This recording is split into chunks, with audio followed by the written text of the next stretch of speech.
শ্রাবস্তিতে মহাসুবর্ণ নামে এক বণিকের পুত্র বুদ্ধের ধর্মকথা শুনে মধ্য বয়সে বিজ্ঞ হন। তিনি কঠোর বিদর্শন ভাবনা বলে অরহত্য ফল লাভ করেন, কিন্তু জ্ঞান লাভের সাথে সাথে তার চোখ দুটি নষ্ট হয়ে যায়। সেই থেকে তিনি চক্ষুপাল স্থবির নামে পরিচিত। তিনি জেতবন বিহারে বাস করছিলেন। এই সময় কয়েকজন আগন্তুক ভিক্ষু তার সাথে সাক্ষাৎ করতে এসেছিলেন। তারা তাকে অন্ধ দেখে অন্ধতির কারণ জিজ্ঞাসা করলেন। তাহা বুদ্ধ বললেন, চক্ষুপাল পূর্বজন্মে এক মহিলার প্রতি বিদ্বেষাপরায়ণ হয়ে তার চোখ দুটো ওষুধ দিয়ে নষ্ট করে ফেলে, ফলে তার চোখ দুটি নষ্ট হয়ে যায়। সেই দুষ্কর্মের ফল তার অন্তিম জন্মে দেখা দিয়েছে। এই প্রসঙ্গে বুদ্ধ ধর্মপদের প্রথম শ্লোক দেশনা করলেন। মানোপুভ্যাঙ্গমাধম্মাং মানোসেট্ট মনোমায়াং মনাসাসে পাদোট্টেনাং বাচতি বা কারোতি বা তাতুনাং দুঃখমন্যেতে সাক্ষাং ভাবহতো পদং।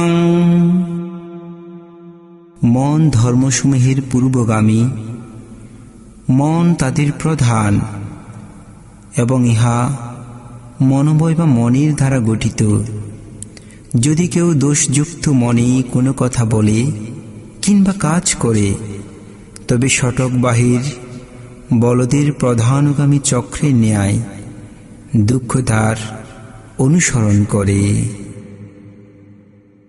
শ্রাবস্তির এক কৃপণ ব্রাহ্মণ তার একমাত্র ছেলে মিষ্টকুণ্ডলের পাণ্ডুরোগ হয়।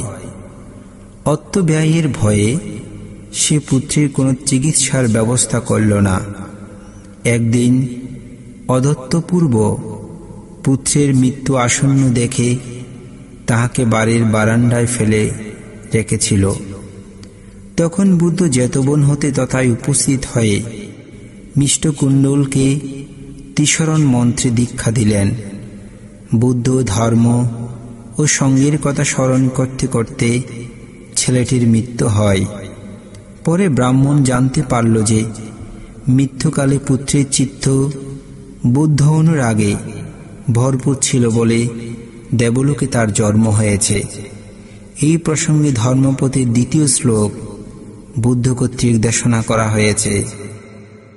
মানোপুভ্যাঙ্গমাধম্মাং মানসেটো মনোমায়াং মানাসাসে পাসান্নেনা বাচাতি বা কারোতি বা তাতুনাং সুখমন্যেতে সায়াভয়ানাপায়িনী।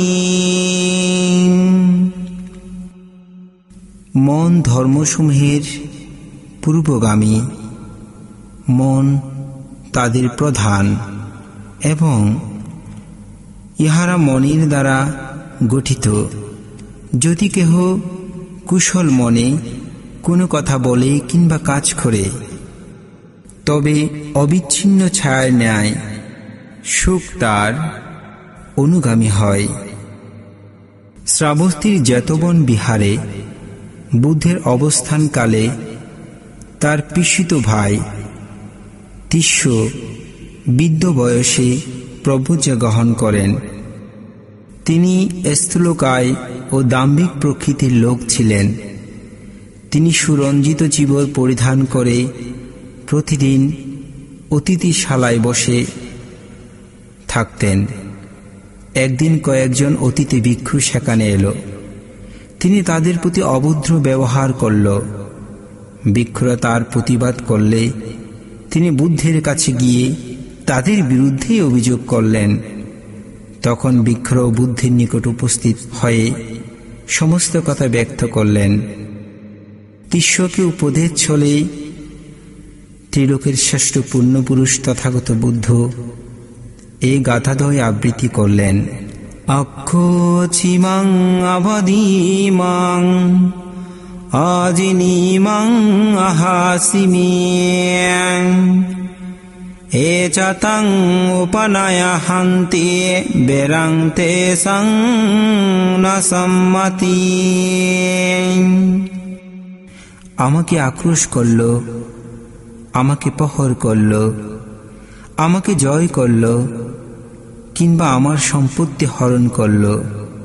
যারা এরূপ চিন্তা পোষণ করে তাদের শত্রুতার উপশম হয় না।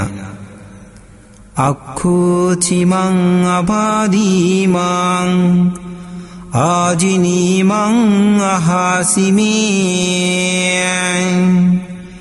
এচতং না উপনয়হন্তি বেরং তেষু উপসম্মতি। আমাকে আক্রোশ করল, আমাকে প্রহর করল, আমাকে জয় করল, আমার সম্পত্তি হরণ করল। যারা এরূপ চিন্তা পোষণ করে না তাদের শত্রুতার উপশম হয়।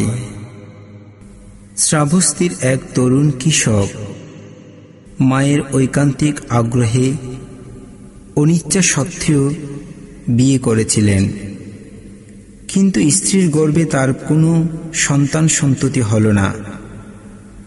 বংশলোপের ভয়ে মায়ের অনুরোধে দ্বিতীয়বার তাকে বাধ্য হয়ে বিয়ে করতে হল।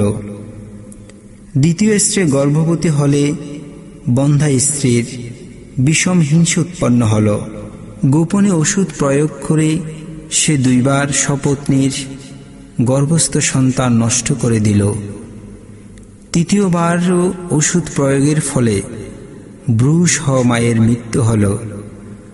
প্রথম স্ত্রীর ষড়যন্ত্রণা ধরতে পেরে যুবক তাকে এমনভাবে আঘাত করল তাতে তার সেখানেই মৃত্যু হল। দুই সপত্নীর শত্রুতা কিন্তু জন্ম জন্মান্তর ধরে চলতে লাগল। এক সময় শ্রাবস্তিতে একজন কুলবধূ এবং অন্যজন যক্ষিণী হয়ে জন্ম নিল। গৃহবধূর সন্তান জন্মিলেই যক্ষিণী কৌশলে খেয়ে ফেলত।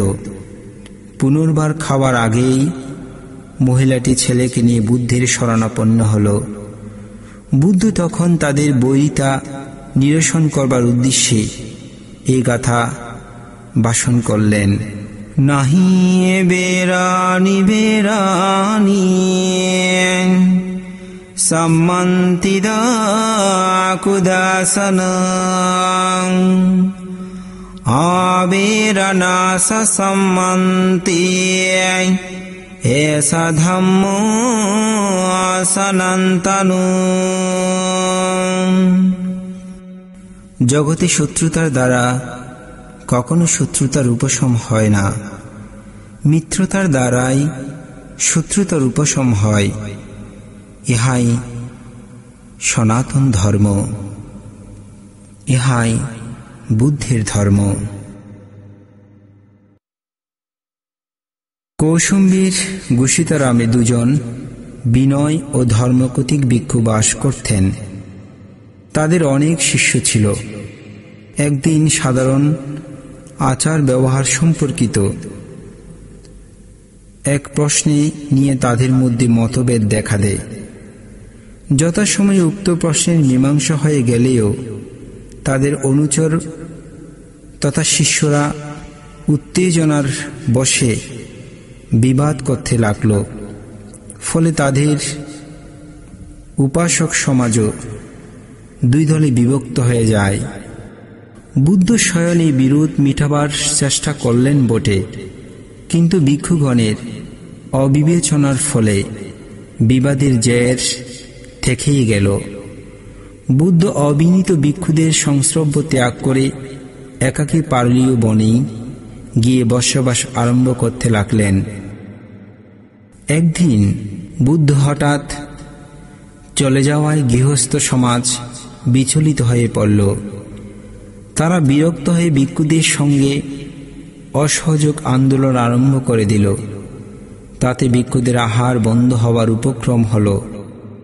অবশেষে ভিক্ষুগণ বুদ্ধের কাছে উপস্থিত হয়ে তাদের মনের কালিমা বিসর্জন দিয়ে বুদ্ধের নিকট ক্ষমা প্রার্থনা করলেন এবং বুদ্ধ ও ভিক্ষুগণকে ক্ষণস্থায়ী জীবনের কলহের অপকারিতার কথা প্রদর্শন করে এই গাথা ভাষণ করলেন।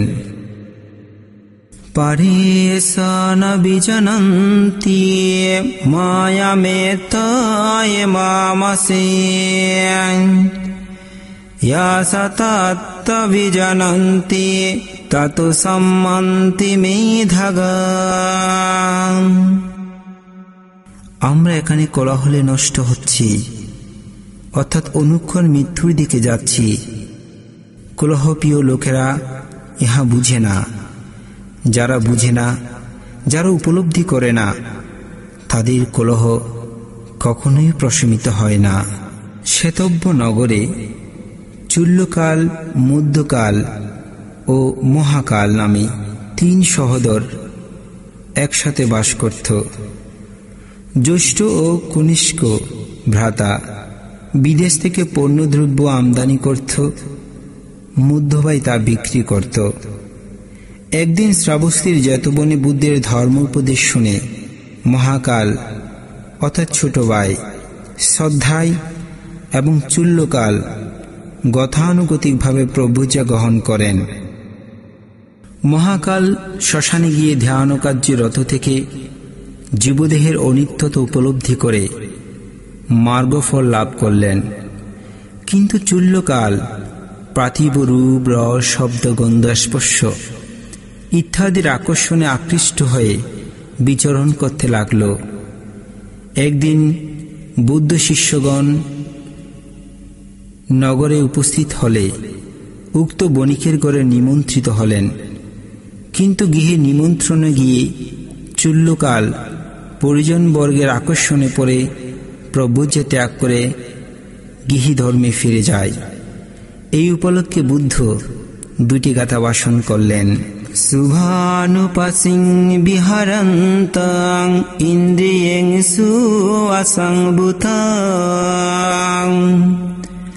ভোজনম হি সয়মাত্তায়ং কুসিতং হি নবীর্যং তং বে পসহতি মারো বাতরুকং ভাদুবলং।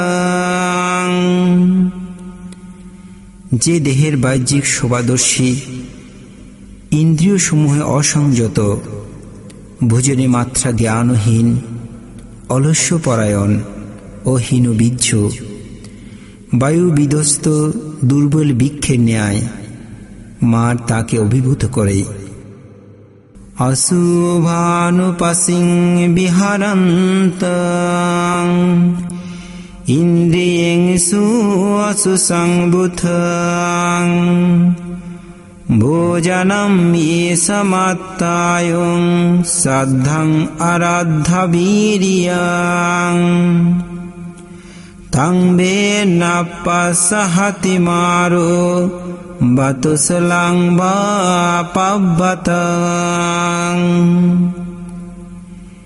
যিনি দেহের বাহ্যিক শোভা দর্শনে বিরত, অর্থাৎ অশুভ ভাবনায় রত, ইন্দ্রিয় সমূহে সুসংযত, ভোজনে মাত্রা জ্ঞান রাখেন, শ্রদ্ধাবান ও আরাধ্য বীর্য, বায়ুতে অবিচলিত শিলাময় পর্বতের ন্যায় মার তাকে কখনো অভিভূত করতে পারে না। একদা বুদ্ধের শিষ্যগণ ধর্ম প্রচারার্থে রাজগৃহে নগরে পদার্পণ করলেন। সেই সময় দেবদত্ত তথাকার আবাসিক ভিক্ষু ছিলেন। সারিপুত্র মস্তবীরের ধর্মদেশনায় প্রসন্ন হয়ে সেই বিহারের অনুরক্ত ভক্তগণ ভিক্ষুদের জন্য একখানা মূল্যবান চিবর দান করলেন। আবাসিক ভিক্ষু হিসেবে দেবদত্তে তা পেলেন।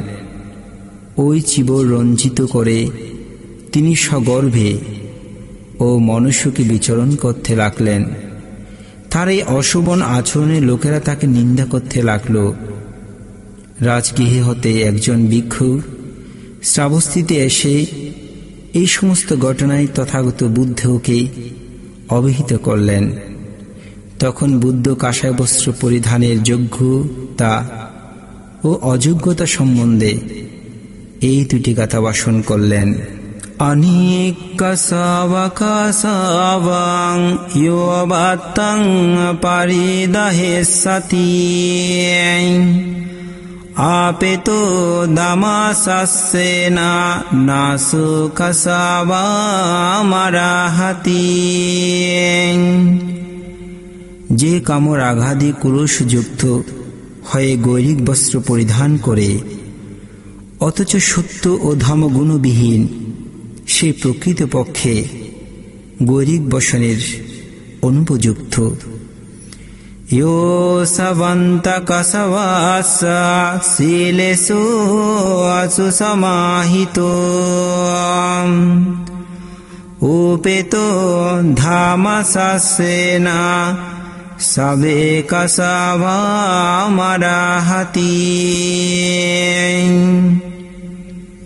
যিনি কুলুষ মুগ্ধ, শিলেষু প্রতিষ্ঠিত, সংযত ইন্দ্রিয় ও সত্যপরায়ণ, তিনি গৈরিক বসন ধারণের যোগ্য। রাজগৃহের নিকটবর্তী দুই গ্রামের উপতিষ্য ও কলিত নামে দুজন ডনাঢ্য ব্রাহ্মণ যুবক পরাশান্তির আশায় ঋষি সঞ্চয়ের শিষ্যত্ব গ্রহণ করেছিলেন।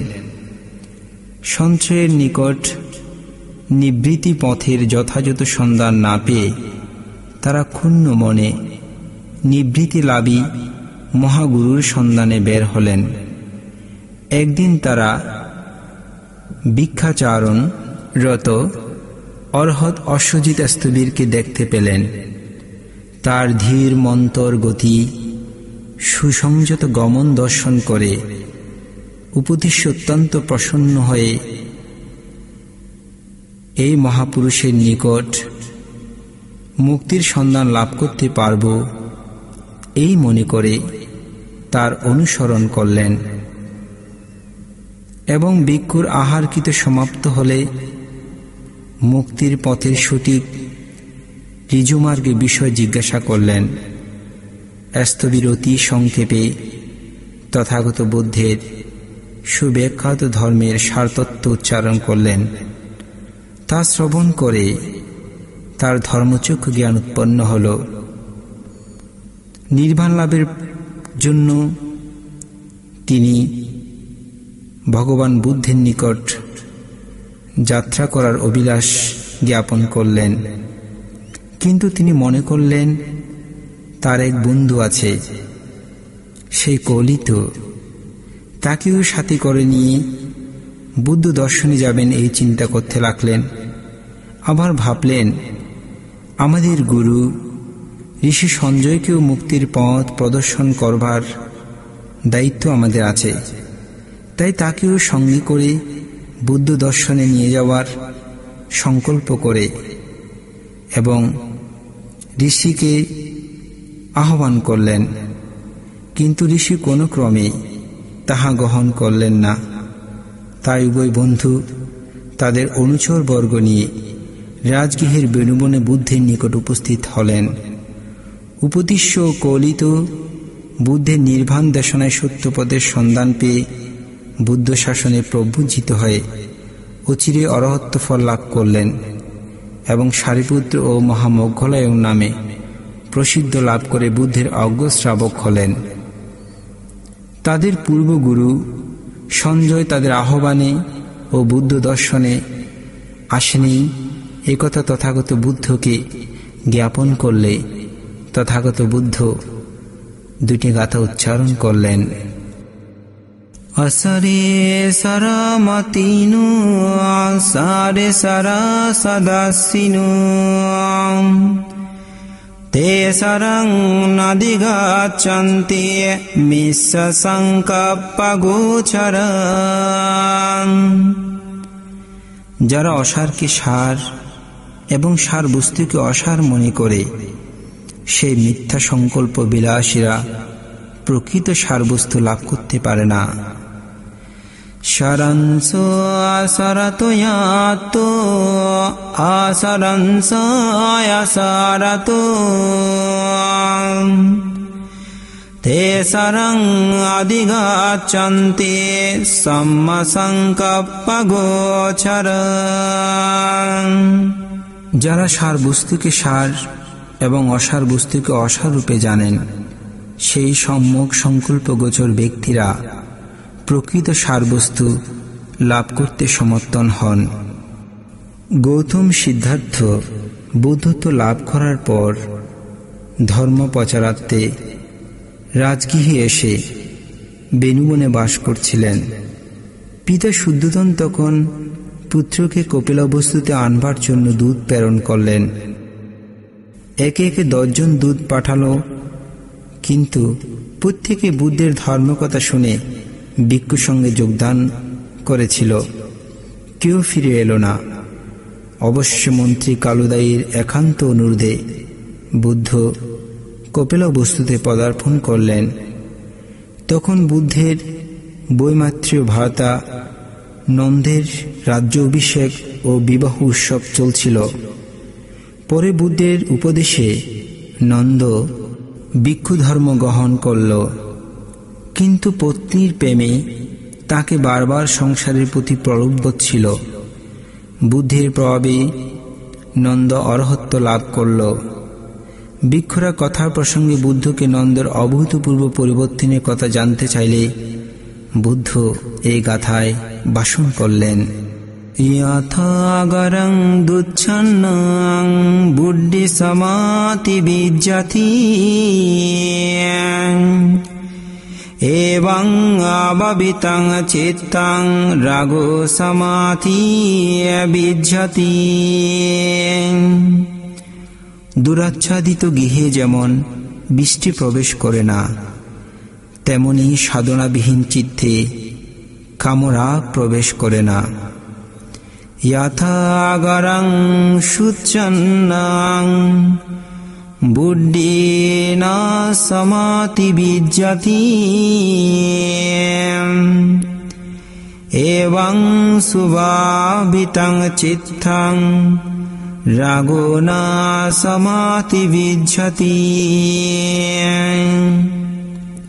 সুআচ্ছাদিত গৃহে যেমন বৃষ্টি প্রবেশ করে না, তেমনি সাধনাপুত চিত্তে বিষয় বাসনা প্রবেশ করতে পারে না।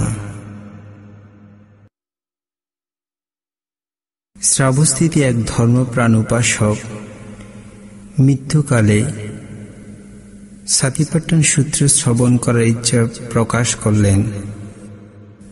ভিক্ষুরা সূত্রপাঠ আরম্ভ করলে উপাসক হঠাৎ যেন আনমনে বলে উঠলেন, থামুন থামুন।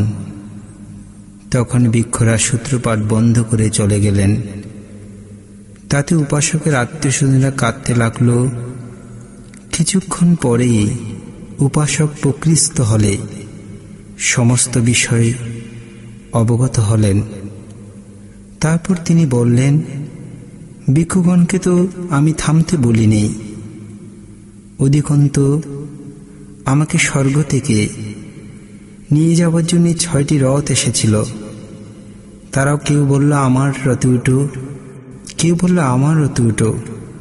তাদের এই কলহকে থামানোর জন্য বললাম, তোমরা থামো থামো, আমি তো ভিক্ষুগণকে থামতে বলিনি। এই ঘটনার বিষয় বুদ্ধের গোচরাভূত হলে পুণ্যকর্ম সম্পাদনের ও সজ্জীবন যাপনের প্রশংসা চলে।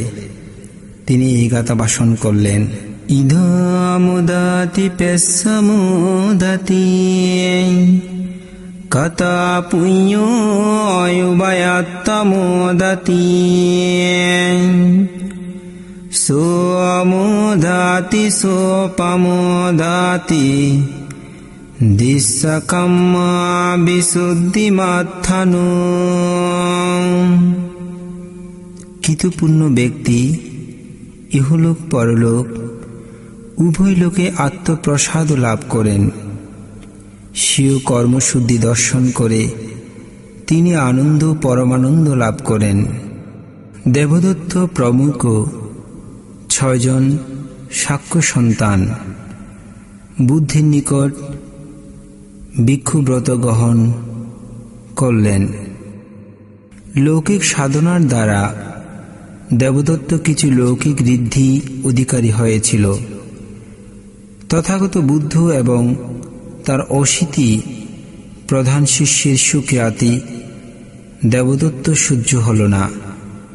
তাই তিনি ভিক্ষু সঙ্গের নায়ক হবার উদ্দেশ্যে অজাতশত্রুকে বশ করে তার পিতা বিম্বিসারকে হত্যা করে সিংহাসন অধিকার করার পরামর্শ দিয়েছিল। বলা বাহুল্য, দেবদত্তের লৌকিক ঋদ্ধি প্রদর্শনে অজাতশত্রু পিতৃহত্যা তুল্য দুষ্কর্ম সাধনে ব্রতী হয়েছিল। তারপর দেবদত্ত অজাতশত্রুর সাহায্যে বুদ্ধের প্রাণনাশের জন্য উদ্যোগী হলেন এবং সারা জীবন চেষ্টা করেও বুদ্ধের প্রাণনাশ করতে পারল না। শেষ জীবনে অনুতপ্ত হয়ে বুদ্ধের শরণাগত হবার ইচ্ছা পোষণ করল। তারা যেন শ্রাবস্তীর জেতবনে বুদ্ধির দর্শনের জন্য তাকে বহন করে নিয়ে যায়। তার শিষ্যরা তার আদেশ অনুক্রমে তাকে মঞ্চপুরী শোয়াই বহন করে নিয়ে যেতে লাগল। তার দুষ্কর্মের ফলে তিনি বুদ্ধের নিকট পৌঁছতে পারল না। পথের মধ্যে তার মৃত্যু ঘটে এবং মহা অবিচি নরকে পতিত হয়। আলোচনা প্রসঙ্গে ভিক্ষুগণ দেবদত্তের পারিত্রিক গতি সম্বন্ধে কথা উত্থাপন করলে পাপের প্রায়শ্চিত্ত যে অনিবার্য সে বিষয়ে বর্ণনাচ্ছলে এই গাথা উচ্চারণ করলেন। ইদা তাপ্পাতি পেশাতাপ্পাতি পাপাকারী উভয়াত্তা তাপ্পাতি পাপাং মে কথাংতি তাপ্পাতি বিয়োতাপ্পাতি দুঃখাতিং গাথো। পাপী ইহলোক ও পরলোক উভয় লোকে মনস্থাপ ভোগ করে। আমার দ্বারা পাপকর্ম করা হয়েছে এই ভেবে সে অনুতপ্ত হয় এবং দুর্গতি প্রাপ্ত হয়ে অধিকতর সন্তপ্ত হয়। বুদ্ধ এক সময় কৌশম্বীর গুষিতারামে বাস করছিলেন। সে সময় মহারাজ উদয়নীর প্রথমা স্ত্রী শ্যামাবতী বুদ্ধের নিকট ধর্মশ্রবণ করতে যেতেন। দ্বিতীয় স্ত্রী মাগন্দিয়া বুদ্ধের বিদ্বেষী ছিলেন। বুদ্ধের প্রতি শ্যামাবতীর অচলা শ্রদ্ধা দেখে মাগন্দিয়ার হিংসা উৎপন্ন হল। সেজন্য তিনি শ্যামাবতীর বিরুদ্ধে রাজার মন ভাঙানোর চেষ্টা করতে লাগল। ক্রমে রাজার নিকট তার সমস্ত ষড়যন্ত্রণা ধরা পড়ল। তিনি এভাবে সপত্নী শ্যামাবতীর প্রসাদে আগুন সংযোগ করে দিল তা জানতে পারল রাজা। মহারানী শ্যামাবতীর 500 সহচারী সহ তাতে অগ্নিদগ্ধ হয়ে মৃত্যুর মুখে পতিত হল। মহারাজ উদয়ন সমস্ত ঘটনা অবগত হয়ে মাগন্দিয়াকে প্রাণদণ্ডের বিধান করল। এই বৃত্তান্ত বুদ্ধির গোচরাভূত হলে তিনি ভিক্ষু সঙ্গের উদ্দেশ্যে উপদেশ প্রদানোচ্ছলে গাথা ভাষণ করলেন। অপামাদো আমাথং পদং পামাদো আমাসনো পদং অপামাত্তনামিয়ন্তি এপামাত্তায়তামত। অপ্রমাদ ও অমিত লাভের উপায় প্রমাদ ও মৃত্যুর পথ। অপ্রমত্ত ব্যক্তিরা অমর, আর যারা প্রমত্ত তারা মৃত সদৃশ্য। শ্রাবস্তীর জৈন কুলপুত্র বুদ্ধের ধর্ম শ্রবণ করে অচিরে অরহত্ব লাভ করল। সঙ্গরক্ষিত নামে তার এক ভাগিনীও তার নিকট প্রভুজা গ্রহণ করল। একদিন সঙ্গরক্ষিত দুইখানি খণ্ডিত বস্ত্র পেয়ে একখানা গুরুকে দান করতে চাইল। গুরু তা গ্রহণ করলেন না। এতে সে অতিশয় দুঃখিত হল। তখন সে গুরুকে পাখা দিয়ে হাওয়া করছিল। তখন সে মনে মনে চিন্তা করতে লাগল, আমি গৃহী অবস্থায় গুরুদেবের ভাগিনী ছিলাম, এখন তার শিষ্যত্ব গ্রহণ করেছি, অথচ তিনি আমার দান গ্রহণ করলেন না। সুতরাং ভিক্ষু থেকে লাভ কি? আমার সংসার জীবন গ্রহণ করাই ভালো। এই বস্ত্র খণ্ডদ্বয় বিক্রি করে একটি মেষ ক্রয় করব। মেষের বাচ্চা হলে বিক্রয় করে অর্থ উপার্জন করে বিয়ে করব। তখন স্ত্রীকে নিয়ে মাতুল দর্শনে যাব। সে যদি সম্মত না হয় তাকে এমনভাবে প্রহর করব। এই চিন্তায় স্ত্রীকে পাকা ধারা প্রহরের করতে উদ্যত হয়ে তার গুরুর মাথায় প্রহর করল। তখন লজ্জিত সঙ্গরক্ষিত পালিয়ে যেতে তরুণ বিক্রয় তাকে ধরে বুদ্ধের নিকট নিয়ে গেল। বুদ্ধ এই ঘটনা জ্ঞাত হয়ে নির্মুক্ত গাথা ভাষণ করলেন। দুরাঙ্গামং একাচারং আশারীরং গুহাছায়াং হে চিত্তং সংযমেচ্ছন্তি মোক্ষান্তি মারাবন্ধনাং। দূরগামী, একাচর, অশরীল ও হৃদয় গুহাশ্রিত চিত্তকে যারা সংযত করেন তারা মার বন্ধন হতে মুক্ত হন। সৌরেতবাসী জৈনক ষষ্ঠীপুত্র বুদ্ধের অন্যতম মহাশিষ্য মহাকাত্যায়ন স্থবিরের রূপ সৌন্দর্যে আকৃষ্ট হয়ে অতিশয় কামাতুল হয়ে পড়লেন। অরহত্বের প্রতি কামচিত্ত পোষণ করে তিনি বহু বিপদে পরে কষ্ট ভোগ করেছিল। পরে তিনি প্রকৃষ্ট হলে স্থবিরের নিকট ক্ষমা প্রার্থনা করে তার শিষ্যত্ব গ্রহণ করলেন। তারপর তিনি ধ্যান সাধনায় তৎপর হয়ে মার্গফলের অধিকারী হলেন। এই উপলক্ষে বুদ্ধ এই গাথা ভাষণ করলেন। নাথং মাতা পিতা কারিয়া আইয়ে বাপি সায়া থাকে সাম্মা পানিহিতাং চিত্তাং সেয়াসোনা তাতো খারে। মাতা পিতা কিংবা অপর জ্ঞাতিবর্গ যেরূপ উপকার মানুষের করতে পারে না, সত্য নিবিষ্ট চিত্ত তার ততোধিক উপকার সাধন করে। শ্রাবস্তীর কোনো এক ধনবতী মহিলা পাটিক নামক একজন বুদ্ধমত বিরোধী পরিবজ্রকে পুত্রবৎসল পালন করত। পাড়া প্রতিবেশীদের নিকট বুদ্ধের গুণকথা শুনে একদিন তিনি বুদ্ধের নিকট গিয়ে ধর্মকথা শুনতে ইচ্ছা পোষণ করলেন। এতে পরিবজ্রক বাধা দিল, কিন্তু মহিলা তার বাধা নিষেধ না মেনে ধর্মকথা শুনবার জন্য বুদ্ধকে নিজের গৃহে নিমন্ত্রণ করে নিয়ে এলো। তখন পরিবজ্রক সরোষে বুদ্ধ ও মহিলা উপাসিকাকে অকথ্য ভাষায় তিরস্কার করল। ভদ্র মহিলা এ অবাঞ্ছিত ঘটনায় অত্যন্ত মর্মাহত হলেন। বুদ্ধ মহিলাটির অবস্থা দেখে তাকে উপদেশ ছলে গাথা উচ্চারণ করলেন।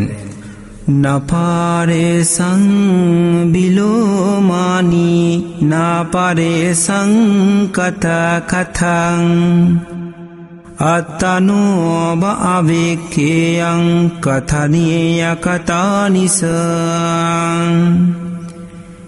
পরের বিচ্যুতির প্রতি কিংবা পরের কৃত অকৃত কার্যের প্রতি লক্ষ্য করবে না, নিজের কৃত অকৃত কার্যাদির প্রতি দৃষ্টি রাখবে। অঙ্গরাজ্যের বদ্রীনগরে ধনঞ্জয় শ্রেষ্ঠীর গৃহে মহা উপাসিকা বিশাখার জন্ম হয়। তার বয়স যখন 7 বছর, তখন বুদ্ধ ধর্ম প্রচারার্থে বদ্রীনগরে পদার্পণ করেছিলেন তথাগত বুদ্ধ। সেই সময় বিশাখা 500 স্বেচ্ছাসেবিকার অধিকারিণী রূপে বুদ্ধকে স্বাগত সম্বর্ধনা জ্ঞাপন করলেন এবং বুদ্ধের ধর্মকথা শুনে শ্রোতাপত্তি ফল লাভ করলেন। 16 বছর বয়সে বিশাখাকে শ্রাবস্তীর নিগ্রন্থ উপাসক মেঘার শ্রেষ্ঠীর একমাত্র পুত্র পুণ্যবর্ধনের সঙ্গে বিবাহ বন্ধনে আবদ্ধ হয়। প্রথমে শ্বশুরালয়ে বিশাখার অনুকূল ছিল না, পরে নিজের গুণে তিনি সকলের মন জয় করতে সমর্থন হল। তারপর শ্বশুরালয়ে সকলেই বুদ্ধের ধর্মের এবং সঙ্গের স্মরণে জীবন উৎসর্গ করল। বিশাখা শ্বশুরালয় থেকে বুদ্ধের সেবা পরিচর্যা ও ধর্ম শ্রবণ করে শ্রাবস্তীর মহিষী মহিলা রূপে বিখ্যাত হলেন। তিনি শ্রাবস্তীতে অনেক অর্থ ব্যয় করে পূর্বারাম নামে একটি বিহার নির্মাণ করে বুদ্ধ প্রমুখ ভিক্ষু সংঘকে দান করেন। বিহার দান সমাপ্ত করে একদিন তিনি অনুচ্ছর সহ আনন্দগীতি গাচ্ছিলেন।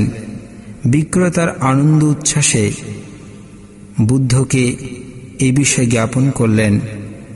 বুদ্ধ বিশাখার বহু জনহিতকর কার্য দানের ধর্মের প্রশংসা করে তাহাকে তার উপাসিকাদের মধ্যে শ্রেষ্ঠত্ব দান করেন এবং এই গাথা উচ্চারণ করলেন। यथापि पुप्पारा सिंहा कैरामला गुणे बहु एवं जते नमस्सेना कर्तव्यं कुशलं बहु। যেমন পুষ্পরাশি হতে নানাবিধ মাল্য প্রস্তুত করা যায়, তদ্রূপ যে মানব জন্ম গ্রহণ করেছে তারও বহুবিধ সৎকর্ম করা উচিত। একদা মহাকাশ্যপস্তবীর রাজগৃহের পিপ্পলি গুহায় বাস করছিলেন। সে সময় 2জন বন্ধু শিষ্য তার পরিচর্যা করত। একজন উত্তম রূপে ভক্তি সহকারে তার পরিচর্যা করত, অপরজন শুধু সততা করে অন্যের কৃতকার্য নিজের নামে চালিয়ে দিত। তার এই চাতুরি ধরা পড়লে স্থবির তাকে সততা পরিহার করবার উপদেশ দিলেন। এতে সে ভয়ানক রেগে গেল। পরের দিন সে গুরুর সঙ্গে ভিক্ষাচারণে না গিয়ে কোনো পরিচিত উপাসকের বাড়ি থেকে খাদ্য এনে নিজে খেয়ে ফেলল। তিনি ইহা জানতে পেরে তাকে আবার উপদেশ দিলেন। সে আবার অধিকতরভাবে রেগে উঠে গুরুর অনুপস্থিতির সুযোগে সমস্ত জিনিসপত্র নষ্ট করে আশ্রম জ্বালিয়ে পালিয়ে গেল। তখন একজন ভিক্ষু রাজগৃহ হতে বুদ্ধ দর্শনে শ্রাবস্তীতে এসে বুদ্ধের নিকট তা প্রকাশ করলেন। মুরুকের সংসর্গ দুঃখজনক বলে তাঁকে বুদ্ধ উপদেশ ছলে এই গাথা ভাষণ করলেন। সরং সে নদী গাছেয়া সেয়ং সদি সমাত্তানু একাচারিয়া ধলহংকারীরা নাতি ভালে সহায়তা। সংসার যাত্রায় যদি নিজের সদৃশ্য কিংবা উন্নততর সঙ্গী লাভ না হয় তবে দৃঢ়তার সাথে একাকী চলবে, মূর্খের সাথে সহচর্য করবে না। শ্রাবস্তীর আনন্দ সৃষ্টি অতিশয় কৃপণ ছিলেন। তিনি পুত্র মূলশ্রীকে সর্বদা এরূপ উপদেশ দিতেন, দেখো, একটু একটু ব্যবহারে স্তূপকৃত অর্জন শেষ হয়ে যায়, একটু একটু সঞ্চয়ে বিরাট উইয়ের ডিবি হয়, মৌমাছির একটু একটু মধু আহরণে মৌচাক তৈরি হয়। পণ্ডিত ব্যক্তি এইসব পর্যবেক্ষণ করে গৃহে বাস করেন। তিনি কাউকে কিছু দিতেন না, নিজেও ভোগ করতেন না। যক্ষের ধনের ন্যায় অতি সতর্কে তিনি ধন রক্ষা করতেন। একদিন কৃপণচেষ্টির জীবনের অবসান ঘটল। তিনি দেহ ত্যাগ করে এক চণ্ডাল গৃহে জন্মগ্রহণ করলেন। চণ্ডাল বালকের জন্মদিন থেকেই সমস্ত গ্রামবাসী বিষম দুর্ভিক্ষের সম্মুখীন হল। গ্রামবাসীর ধারণা হল যে নবাগত শিশুটি হতভাগা, তার জন্মদিন হতে গ্রামের এই দুর্দশা। জনসাধারণের ভয়ে তার পিতামাতা তাকে ত্যাগ করল। তখন বালকটি হাঁটতে শিখেছিল। সে ভিক্ষা বৃত্তিতে জীবিকা নির্বাহ করতে লাগল। একদিন ভিক্ষা করতে করতে সেই শ্রাবস্তীর মূলশ্রী শ্রেষ্ঠীর গিয়ে উপস্থিত হল। তখন তার পূর্ব স্মৃতি মনে পড়ল। শ্রেষ্ঠীর পুত্রগণ তাকে প্রহর করল যে যেহেতু সে গৃহে প্রবেশ করে নিজেকে শ্রেষ্ঠত্ব দাবি করছে, তাকে তাই পুত্রগণ পিটিয়ে বাড়ি থেকে বের করে দিল। তখন বুদ্ধ বালকটির পূর্বজন্মের কাহিনী বর্ণনা করে ধর্মদেশনায় এই গাথাটি ভাষণ করলেন। পুত্রমাত্তি ধনমাত্তি এত বালো বিহায়াতি আত্মাহি আত্মানুনাত্তি কুত পুত্র কুত ধন। আমার পুত্র আছে, আমার ধন আছে, এরূপ চিন্তা করে অজ্ঞ লোক দুঃখ পায়। আপনায় আপনার নহে, পুত্র কিংবা ধন কিরূপে আপন হবে। একদিন দুজন চোর বন্ধু ধর্ম পিপাসু জনগণের সঙ্গে জেতবনে গিয়েছিল। একজন বুদ্ধের ধর্মকথা শুনতে শুনতে শ্রোতাপত্তি ফল লাভ করল, কিন্তু অপরজন ধর্ম শ্রবণরত একজন শ্রোতার গাঁট থেকে অর্থাৎ পকেট থেকে কিছু অর্থ চুরি করে নিয়ে নিল। তাতে সে তার সেদিনের মতো অন্য সংস্থান হল, কিন্তু সেদিন তার ধার্মিক বন্ধুর ঘরে আর আহার জুটল না। তখন চোর ধার্মিক উপাসককে উপহাস করে বলল, বন্ধু, তুমি অতি পণ্ডিতের জন্য আজ অন্য সংস্থান করতে পারলে না। ধার্মিক ব্যক্তির বন্ধুর মনের ভাব জ্ঞাত হয়ে বুদ্ধের নিকট এই কথা বললেন। বুদ্ধ ধর্ম উপদেশ ছলে এই গাথাটি ভাষণ করলেন। ইয়ো ভালো মাইয়াতি বালাং পণ্ডিত বাপিতে নাসু ভালো পণ্ডিত মানি সবে ভালো তিবুচ্ছতি। যে মূর্খ নিজের অজ্ঞতা সম্বন্ধে সচেতন, তদ্বারা সে পরিমাণে পণ্ডিত, কিন্তু যে মূর্খ নিজেকে পণ্ডিত বলে অভিমান করে, সেই যথার্থ মূর্খ বলে কথিত হয়। রাজগীর সুমন মালাকার প্রতিদিন সকালে রাজা বিম্বিসারকে ৮ মুঠো ফুল উপহার দিয়ে ৮টি কাহন লাভ করত। একদিন সে পুষ্প নিয়ে রাজপ্রাসাদে যাওয়ার সময় পিণ্ডচারণরত বুদ্ধকে দেখে রাজার উদ্দেশ্যে আহরিত পুষ্প দ্বারা বুদ্ধকে পূজা করার চিত্তচেতনা উৎপন্ন হল। তাই তিনি পুষ্প দ্বারা বুদ্ধকে পূজা করল। তাতে মালাকার পত্নী বিরক্ত হয়ে রাজার নিকট নিজেকে নির্দোষ প্রমাণ করতে গিয়েছিল। রাজা স্বামীর বিরুদ্ধে মালাকার পত্নীর অভিযোগ শুনে তার প্রতি অসন্তুষ্ট না হয়ে বরং আনন্দ প্রকাশ করলেন এবং মালাকারকে প্রচুর পুরস্কার প্রদান করলেন। অপরাহ্নে ভিক্ষুরা মালাকারের কথা উত্থাপন করে আলাপ আলোচনা করতে থাকলে বুদ্ধ পূজার আশ্চর্য গুণ বর্ণনা কল্পে এই গাথা ভাষণ করেন। তসং কাম্মং কথং সাধু यं कत्वा नानुताप्पति यस्सा पतेतो सुमानु विपखं पटिसेवति। যা করে অনুতাপ করতে হয় না, যে কাজের ফল সানন্দে ও প্রসন্ন মনে ভোগ করতে পারা যায়, সেরূপ কর্মই ভালো কাজ, সৎ কাজ। শ্রাবস্তীর কয়েকজন বণিকের নিকট বুদ্ধের আবির্ভাবের কথা শুনে গান্ধার রাজ মহাকাপ্পিন রাজত্ব ও আত্মীয় স্বজন ত্যাগ করে সপরিষদ শ্রাবস্তীর অভিমুখে যাত্রা করেন।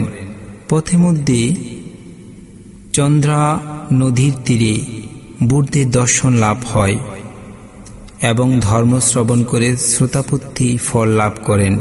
পরিষদ বর্গ সহ ভিক্ষু সঙ্গে তিনি যোগদান করলেন। ভিক্ষু হওয়ার পর মহাকাপ্পিন অহসুখ অহসুখ অহসুখ এরূপ আনন্দ উচ্ছ্বাসে বিভোর হয়ে থাকতেন।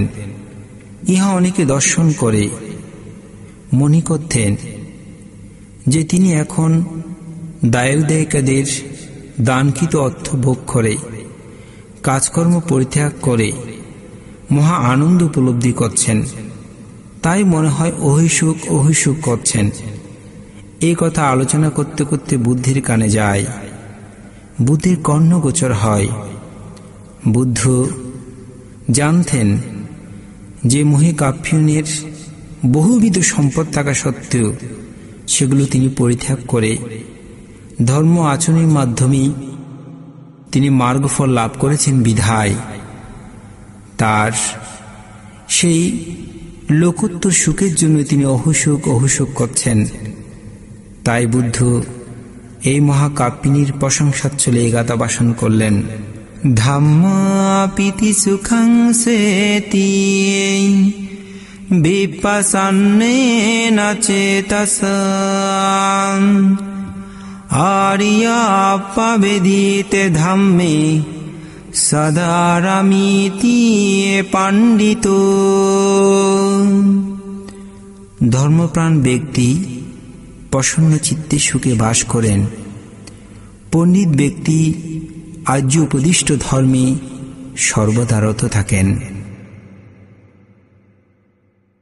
জগতের সকল প্রাণী সুখী হোক, সকলেই দুঃখ থেকে মুক্তি লাভ করুক,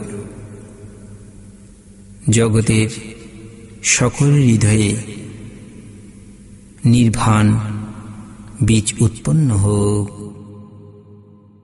সাধু সাধু সাধু।